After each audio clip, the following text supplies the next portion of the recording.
Ya está aquí para intervenir la señora Valeria Isfrán, presidenta de la Red Ciudadana para la Niñez y Adolescencia, y se prepara Celeste Rodríguez, ONG para la Niñez y Adolescencia Paraguay. Le invitamos a que pase, por favor, Celeste, aquí.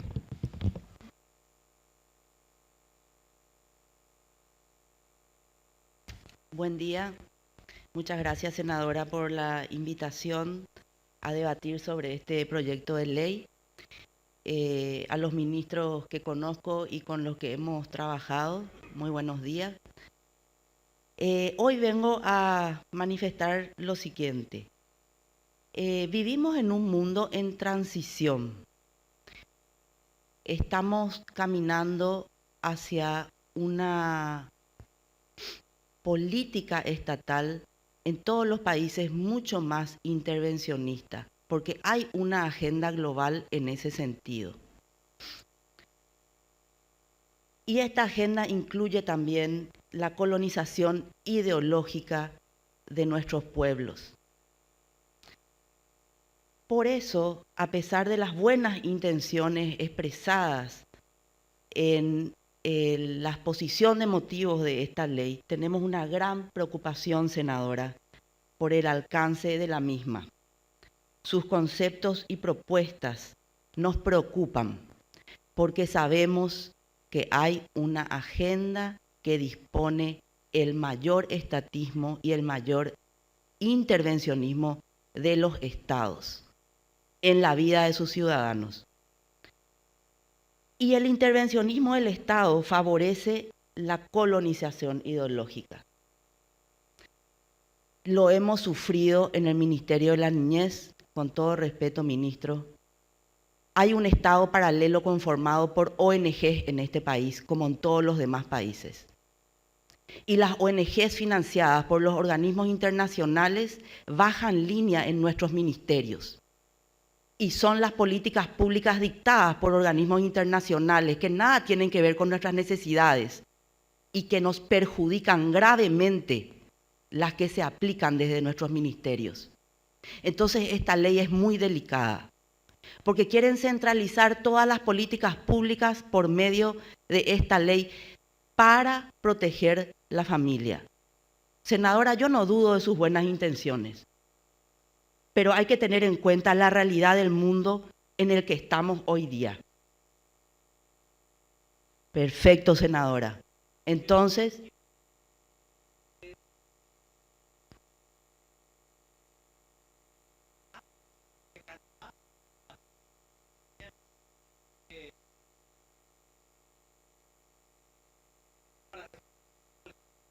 me encantaría, senadora, tener una reunión personal con usted de 3 horas y sentarnos a hablar mano a mano y poner los puntos sobre las IE, realmente. Porque como madre, yo estoy acá como mamá de 3. Como dijo una Luisa que me precedió en la palabra, como madres, no importa el cargo, como madre paraguaya, como descendiente de las mujeres que lucharon en la guerra, la guerra grande y como descendiente de los héroes del Chaco. Acá estoy en ese carácter, para defender mi país, para defender a mis hijos. Y continúo. Si existe una verdadera intención de proteger a la familia, ejecutivamente se podrían impulsar las acciones. Tenemos disposiciones legales claras. No necesitamos una ley más.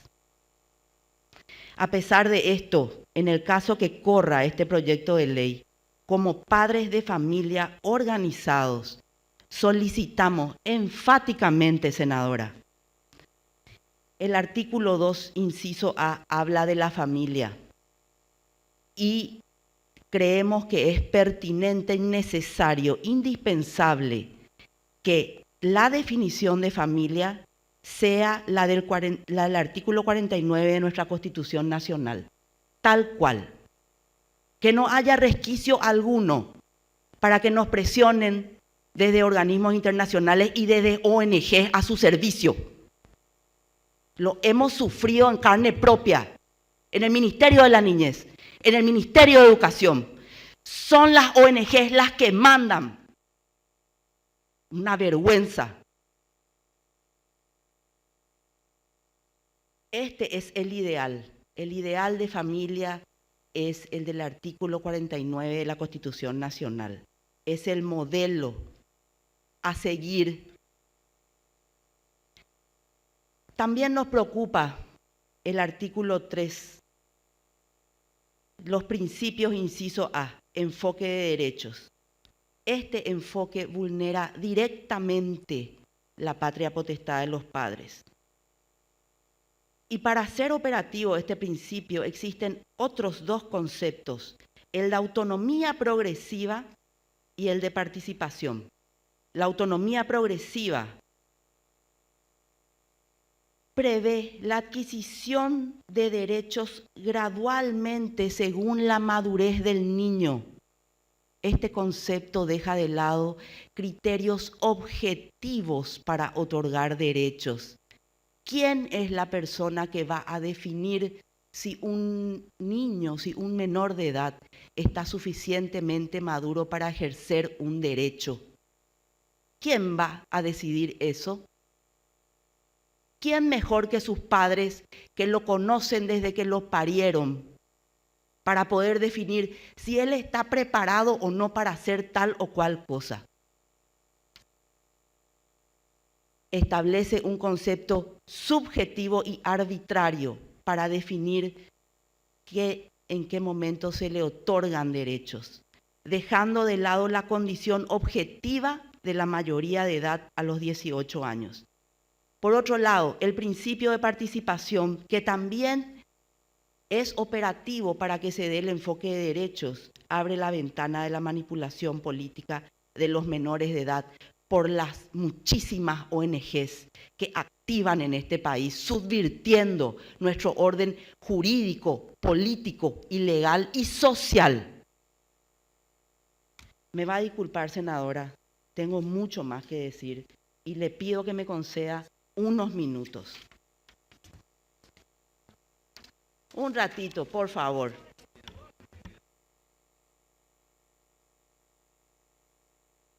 Yo le pido encarecidamente.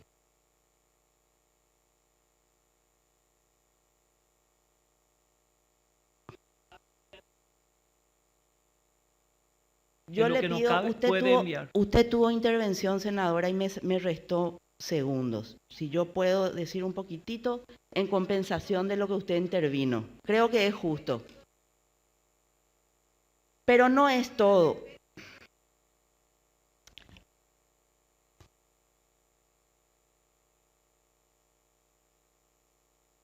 El enfoque de derecho invierte la prelación de lo que es la protección de los niños.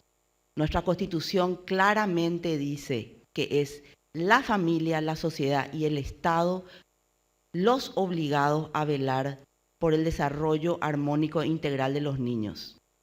El enfoque de derecho le da prelación al Estado por sobre las familias.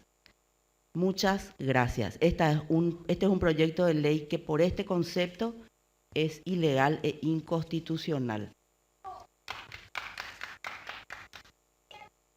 ¿Qué tal? ¿Cómo están? Nelly acá me salió al paso después de la audiencia pública sobre el proyecto de ley de protección integral de la familia que está presentando la senadora Blanca Ovelar. Parece que les asusté a todos con mi intervención, que no me dejaron más hablar. Pero el problema es que realmente uno habla con mucha pasión y mucho énfasis, porque venimos de un proceso largo donde vemos cómo se opera desde los ministerios de la niñez y de educación, donde yo pude estar personalmente en el de la niñez, con la denuncia que hicimos en contra del plan niñez muy ideologizado, y todo el proceso de transformación educativa que estamos siguiendo, por ejemplo, las opiniones y los artículos muy bien argumentados del padre Montero Tirado de la inconstitucionalidad y la ilegalidad del proceso de transformación educativa.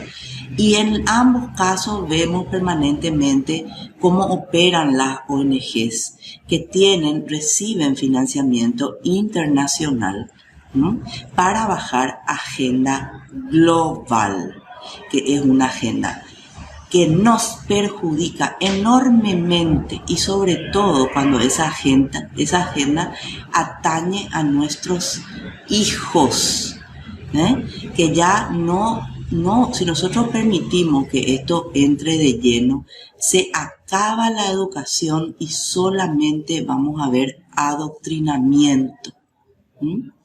Y esas son cuestiones graves que los padres deben estar al tanto, deben informarse y se tienen que organizar. Y dentro mismo de las casas también, tomarse el tiempo de mirar los libros de los hijos, hablar con ellos, qué le dice el profesor, esas cuestiones que muchos hacemos, pero también hay mucha gente que cree que los chicos no corren riesgo en ninguna parte porque están con sus padres, ¿verdad? Y no es muchas veces así. Este proyecto de ley es muy delicado, ¿verdad? Porque si bien es cierto, yo veo una intención buena de la senadora Blanca Ovelar, veo conceptos dentro de la ley bastante preocupantes. El enfoque de derechos es uno de ellos. Otro tema preocupante en el proyecto de ley es el observatorio que se quiere hacer para recabar información de las familias. Por supuesto que el Estado necesita tener una base de datos, ¿verdad?, para conocer la realidad y poder articular políticas públicas, pero tenemos que tener mucho cuidado con la soberanía de la información que surge de nuestro país, porque sabemos que hoy día la información vale oro. Por eso que hay ONGs revoloteando, y estuvieron presentes hoy en la audiencia, ONGs dedicadas a recabar información, y lo que hace es vender esa información. Bueno, son cuestiones de ese tipo. ¿Qué más puedo decir del enfoque de derechos? El enfoque de derechos es un concepto peligrosísimo porque ataca directamente la patria potestad. Y esto lo sé perfectamente porque me tocó investigar sobre el tema en las mesas en las cuales nos tuvimos que sentar en el Ministerio de la Niñez para analizar el Plan Niñez. Y les cuento algo, el enfoque de derechos es un enfoque transversal en el Plan de la Niñez y Adolescencia del Ministerio de la Niñez y Adolescencia, y es enfoque transversal en la transformación educativa, y va absolutamente en contra de la patria potestad. ¿Por qué? Porque se usa la filosofía del empoderamiento. ¿Qué es el empoderamiento? En este caso se le empodera al niño para que defienda y ejerza sus derechos. ¿Pero qué significa eso? ¿Verdad? El niño y nosotros como padres respetamos los derechos de nuestros hijos, nosotros tenemos obligaciones y cumplimos nuestras obligaciones, ¿verdad? Pero el problema es cuando esos derechos que se les otorga, que son prácticamente iguales derechos que el de los adultos, por ejemplo, son derechos políticos, económicos, sociales, son todos los derechos otorgados a un menor de edad. Y el Estado, por medio del enfoque de derecho, se compromete y se ve obligado a articular las políticas públicas para que los niños puedan acceder, puedan denunciar la violación de esos derechos. Pero ¿qué es lo que pasa? Entonces el padre y la madre queda atado de mano prácticamente, porque ni siquiera puede ejercer esa facultad, esa autoridad de disciplina y de formación y de límites que los niños deben tener. Discernimiento. Discernimiento. Nosotros lo tenemos que formar en el discernimiento de lo que está bien, de lo que está mal. Y para que los chicos sepan eso, tienen que tener límites. Tiene que haber disciplina, o si no crecen como unos yuyos. Y después son chicos salvajes, ¿verdad? Bueno, entonces a eso es lo que va el enfoque de derecho. Permitime una cosa, Valeria. Vos mencionaste hoy algo muy importante al principio de tu intervención, cuando mencionaste que ya no hacen falta más leyes, que solamente ya el artículo de la Constitución Nacional, si estoy correcta, fue el artículo 49. Ya es harto suficiente. Bueno, mira, realmente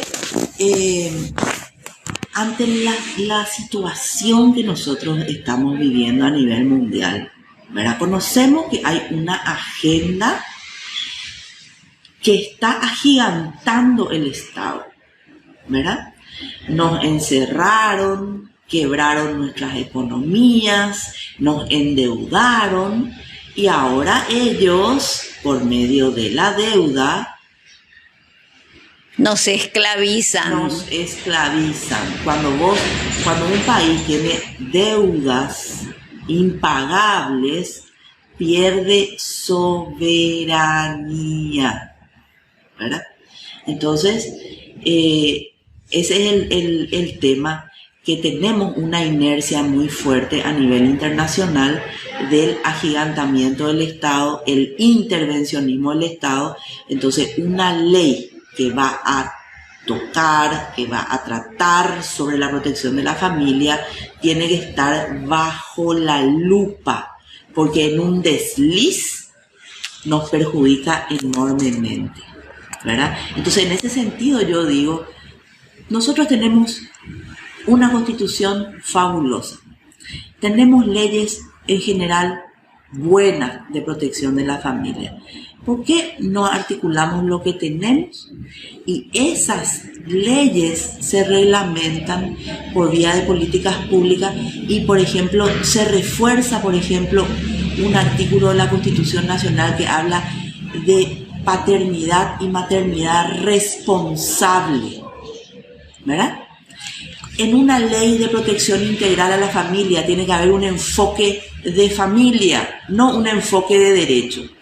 Tiene que haber un enfoque de familia con énfasis en la paternidad y maternidad responsable. Entonces vos le formás invertís para que tus ciudadanos, hasta el último rincón del país, tengan asistencia familiar en esos valores, ¿verdad? Bueno, eso. Pero sí me interesaría leerles un poco para que tengan bien en claro el enfoque de derecho, que de repente solo así de mi cabeza con lo que digo me olvido de muchas cosas. Entonces, ¿quién estaría en contra de un enfoque de derecho? Suena bien, ¿verdad? Enfoque de derecho, qué lindo suena. Pero ¿cuál es su verdadero alcance al incluirlo en nuestras leyes y políticas públicas? Para entender esto, hace meses realizamos una meticulosa investigación sobre este enfoque y recurrimos a bibliografía especializada, a documentos internacionales sobre el tema y a la legislación comparada, es decir, a leyes que prevén al enfoque de derechos en otros países. Entonces, para entender lo que implica, hay que ir a la Convención Internacional de los Derechos del Niño. Y desde esta convención hay una discusión nueva y un nuevo paradigma. Porque antes de la Convención de los Derechos del Niño, el niño era visto como objeto de protección, ¿verdad? Después de la Convención, el niño fue visto como sujeto de derechos. Pero ¿cuáles son esos derechos que se le otorgan? Y se le otorga, dice, que la Convención Internacional de los Derechos del Niño inaugura una era de ciudadanía de la infancia. Se le equipara, parece que, con los mismos derechos que los adultos tenemos, ¿verdad? Porque reconoce al niño como sujeto pleno de derechos. Entonces la pregunta es, ¿cómo se conjuga todo esto con la incapacidad de hecho que tienen los menores de edad, legislado en nuestro Código Civil, por ejemplo? Los chicos no pueden actuar, no tienen capacidad de hecho, tienen derechos, pero no pueden actuar por sí mismos, necesitan que sus padres o tutores los representen, ¿verdad? No tienen la madurez suficiente. No tienen la madurez suficiente. ¿Qué más dice la doctrina? La doctrina, la gente que escribe libros sobre estos temas, dice, a partir de la Convención Internacional de los Derechos del Niño, la discusión sobre la forma de entender y tratar con la infancia tradicionalmente encarada desde una perspectiva asistencialista y tutelar se dio frente a un planteo de la cuestión en términos de ciudadanía y de derechos para los más jóvenes. Recién sobre el final del siglo XX, los niños fueron reconocidos en su subjetividad jurídica y política como últimos actores sociales invitados a sentarse en la mesa de la ciudadanía. ¿Te das cuenta cómo se los está equiparando prácticamente ya como unos cuasi ciudadanos con todos los derechos que tienen los adultos? ¿A dónde nos lleva esto? ¿Verdad? Esto no es todo. Interviene también otro concepto operacionalmente ligado con el enfoque de derecho, que es la autonomía progresiva de la voluntad. Como mamá me pregunto, ¿cómo un menor de edad puede tener derechos civiles y políticos? ¿Y de qué se trata la autonomía progresiva? ¿Cómo funciona? ¿Quién decide quién tiene esa autonomía? ¿Cuándo la tiene? ¿Y cuánta autonomía tiene? ¿Quién va a decidir todo eso sobre nuestros hijos? Bueno, investigué y encontré que en Chile, con la Ley de Garantías de los Derechos de la Niñez y sobre la base del enfoque de derechos, se están teniendo graves problemas, ya que los niños, en base al poco claro concepto de la autonomía progresiva y a todos los derechos otorgados por el llamado enfoque de derechos, pueden tomar sus propias decisiones. Y los padres ya no pueden disponer lo que es bueno o no sobre sus hijos, o al menos no libremente. Y acá está la trampa, puesto que podría ser una vulneración de los derechos fundamentales del niño, pudiendo estos denunciar a sus padres. Nosotros no negamos que hay padres que deben perder la patria potestad cuando incurren en las causales de pérdida de la patria potestad. Eso está totalmente legislado, Totalmente legislado, pero nosotros no podemos entregar en bandeja nuestra patria. Nos limita el deber que tenemos de formar, de guiar, de poner límites, de poner límites y de disciplinar a nuestros hijos, ¿verdad? Y con este concepto, enfoque de derechos, se abre esa puerta muy peligrosa, que es agenda internacional, ¿verdad? Es de esta forma que interviene el Estado en cuestiones en las que antes no tenía por qué hacerlo, controlando sobre educación, salud, moral, valores, religión, para que los padres no vulneren los derechos de sus hijos. Ojo. Además, el enfoque de derechos es uno de los 5 principios sobre los que se sustenta la educación sexual integral. Bajo este enfoque se promueve y enseña los derechos sexuales y reproductivos. ¿Qué son los derechos sexuales y reproductivos? Citados en la declaración del 13º Congreso Mundial de Sexología, Valencia, España, 1997. y son algunos de ellos: derecho a la libertad sexual. Ya desde el año 1997. Sí, señor. Derecho a la autonomía sexual, integridad sexual y seguridad del cuerpo sexual. Derecho a la privacidad sexual, derecho al placer sexual, derecho a la libre asociación sexual, derecho a hacer opciones reproductivas libres y responsables, es decir, abortar. Derecho a la educación sexual inclusiva. Qué bárbaro. Estos son derechos para nuestros hijos. Ese es el enfoque de derecho. Podemos preguntarnos entonces si la salud sexual reproductiva es un derecho humano, o la educación sexual integral, o el cambio de sexo según la autopercepción que tengas, son todos derechos humanos. Si no permitimos como padres que nuestros hijos menores tomen decisiones tan radicales o se formen en ideas que no compartimos, perderíamos nuestra patria potestad. Y ya está pasando. Y ya pasa en España, y ya pasa en Francia, y ya pasa en Canadá, señores padres.